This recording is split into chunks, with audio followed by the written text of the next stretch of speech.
All right, welcome to The Explainer. Today we are cracking open the blueprint for China's massive plan to lead the world in fuel cell technology. So let's get right into their high-level strategy. So here's how we're going to break it all down. First up, we'll look at the big strategic why behind this whole push. Then we're going to run the numbers with a global tech scorecard to see exactly where China stands right now. After that, we'll pop the hood and look at the core tech before we get to the main event, the really ambitious roadmap stretching all the way out to 2040. You really have to start right here. This single quote, pulled directly from the strategy document, it says everything.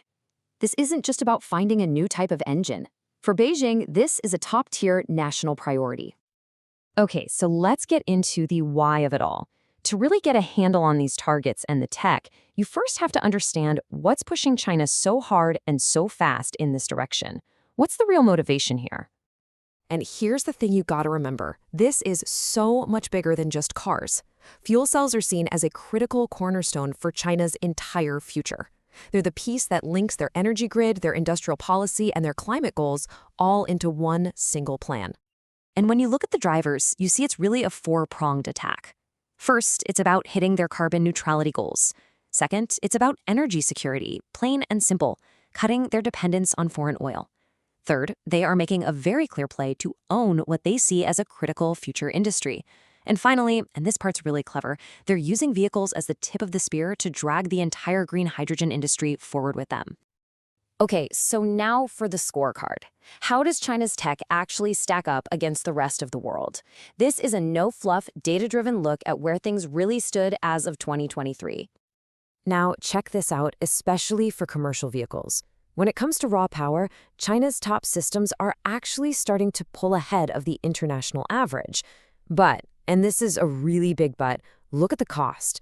They are still way, way behind on making this technology affordable, and they know it. And if we zoom in on the core of the engine, the stack itself, you see another challenge. They've made some huge progress, for sure, but there's still a pretty big gap in lifespan. We're talking 16,500 hours versus over 25,000 internationally. The cost is getting closer, but closing that durability gap is a huge focus for their R&D. For passenger cars, it's a bit more of a mixed bag. You can see their durability is pretty much on par with everyone else, but they're lagging in two really key areas: the upfront cost of the car, and this is an interesting one, high-altitude performance. That's a big deal when you think about the geography of China. So what's the bottom line from this scorecard? Well, it's pretty clear. China is already winning on sheer volume, especially with commercial vehicles out on the road. They're keeping pace on a lot of performance metrics, but they know exactly where their weak spots are: cost, making the core parts last longer, and getting control over the supply of some key materials. Okay, so now that we know where they stand competitively, let's pop the hood and see what's actually inside one of these things. Because really, understanding the tech is the key to understanding the roadmap's targets. You know, the easiest way to think about this is like one of those Russian nesting dolls. You've got 4 layers. The biggest doll on the outside is the vehicle itself. You open it up, and inside you find the system. Open that, and you've got the stack. And then, at the very, very center, the smallest piece, is something called the MEA. The whole roadmap is built around hitting specific targets for each of these layers.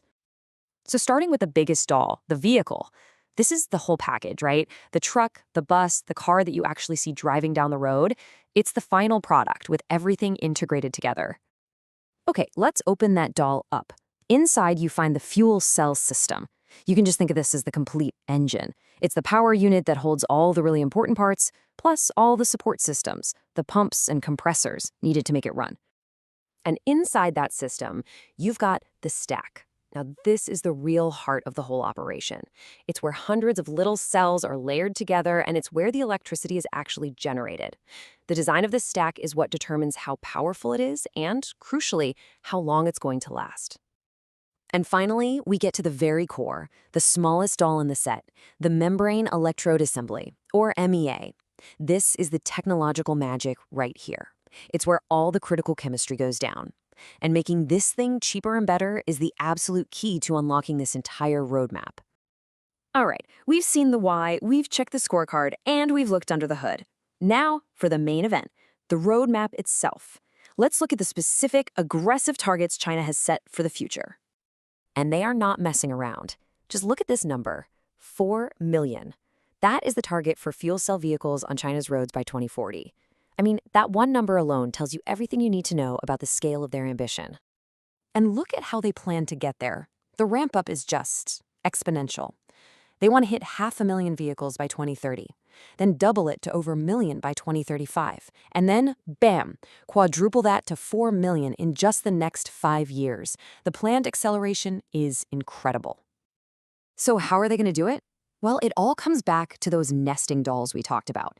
Their immediate R&D is laser-focused on improving every single layer, from the vehicle controls all the way down to, you guessed it, making that core MEA material way, way cheaper. And if you want to see just how massive this leap forward is supposed to be, look at commercial trucks. The goal here is to make them last 5 times longer than they do today, going from 400,000 kilometers to 2 million. And at the same time, they plan to slash the vehicle's cost by more than half. That is a monumental challenge. So, when you put it all together, what you've got is an incredibly detailed, multi-layered, long-term plan. And the real question isn't just, will they hit every single one of these targets right on schedule? No. The real question is, what does it mean for the entire global energy and auto industry when this powerful vision starts to become a reality?